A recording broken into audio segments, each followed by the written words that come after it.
In today's video, I'm going to be doing an unboxing of a bunch of parts I got for the CR250. I'm going to explain why I picked some of these parts, and after that I'm going to show you guys some of the problems that I found with the bike after taking it apart and cleaning it. And I'm definitely going to need some suggestions or advice with some of them. So let's jump right into it. So here they are. Got this big package from Rocky Mountain and this little one from Motorsport. Why? Because I can. Let's do the small one first.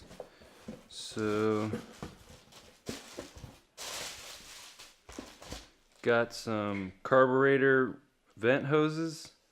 The old ones just look pretty beat up, so figured I'd replace them with these. They were pretty cheap.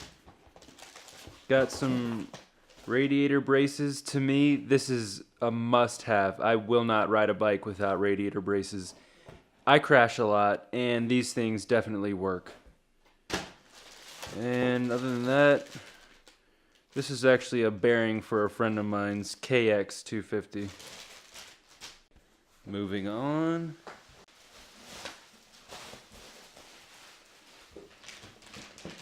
Got steel braided brake lines.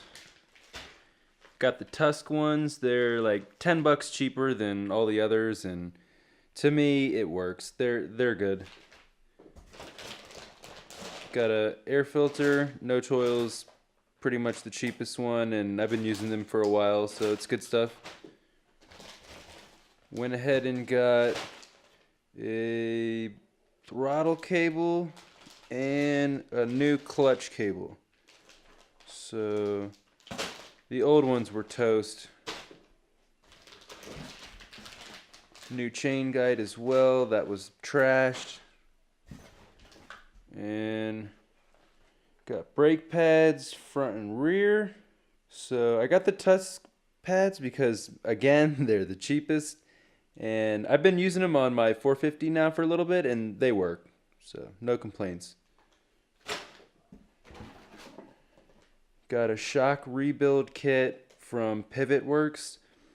Now, I usually try to use OEM parts for everything when I can, but the whole build is going to be expensive, and I'm trying to keep the cost down. So, this is why I chose this one. But I have used them before in the past for seals and things, and they work good. Yes, here we have the V-Force Reed kit. I believe it's the third version, but anyways, had this on my last two-stroke 250 and it just made it crisp. So this is a swing arm bearing kit for that friend of mine's KX250 as well. I'm working on a video of that, so you guys will see that later. Primary drive, steel sprocket. I'm a fan of steel sprockets, and this one was the cheapest. I also went ahead and got a fork bushing kit. This one's from All Balls, but I'm basically going to be replacing everything inside the forks when I put them back together. Since this bike is going to be a Supermoto, it's going to be going a lot faster, and it's going to need a much better braking system. So that's why I got the steel braided brake lines, going to be rebuilding the brake calipers, and going to be rebuilding the master cylinders. So I should get optimum pressure out of that system. The brakes won't heat up as bad, and the front wheel is obviously going to have an oversized rotor. The only question I have is if the front brake caliper is going to be strong enough to stop this bike. Also went ahead and got a complete carburetor rebuild kit. Alright, so here I have the kickstand.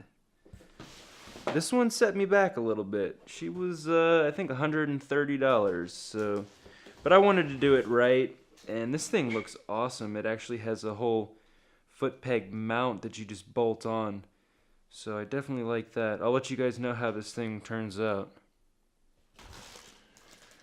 And last, we have new spark plug.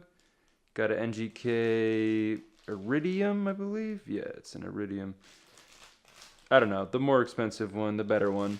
And just a couple OEM bolts and washers for now. Moving on to the bike problems. I have both of these forks which have scratches all the way along the lower tubes. So it's probably going to be really hard to see on camera, but there are streaks all the way down, scratches all the way down the tube. Hopefully you guys can see that. Yeah, it's pretty bad up there. So both of them have it. This one is definitely worse, but I don't know how I'm gonna fix that. I've heard of some people using a fine grit sandpaper to smooth it out, but I'm thinking this is gonna need to be coated or some sort of special treatment. I don't know. If you guys have had any experience with something like this, let me know in the comments down below. I'm definitely gonna have to go around and ask some questions. Next problem is these axles. I just could not clean up. The corrosion or whatever is on there will not come off. I used every type of brush I could, even a really stiff metal brush, and this is the result of it. Problem with the swing arm is it has huge gashes and scratches. This is the bottom of it. Again, kind of hard to see, but they're pretty big in person, and I'm not sure how I'm gonna get these out. I'm gonna need to replace the bearings along with all the bearings and the linkages. Got the same thing going on with the frame here. Huge dents and big scratches. I think this side's even worse. But I do have a skid plate to cover this, and I'm not too worried about it, but let me know what you guys think. So you guys said the frame wasn't clean enough. I guess I gotta get myself some mag wheel cleaner. So I'm gonna be getting some when I go back to Virginia this week, and when I come back, that's what I'm testing on this. I'm gonna see what kind of difference it makes. Right now I just use degreaser on it. So like I said, guys, I'm gonna be traveling to Virginia in a couple days. Gonna definitely try to ride some tracks back home if I can, and try to meet up with some old friends I used to ride with and show you guys kind of where I'm from. So I think that'll be pretty cool. I'm also gonna be on vacation as well, but ready to get back home and work on the bike again, because this thing is gonna be sweet, guys. I promise that. Thank you for watching. If you liked the video, please give it a like down below.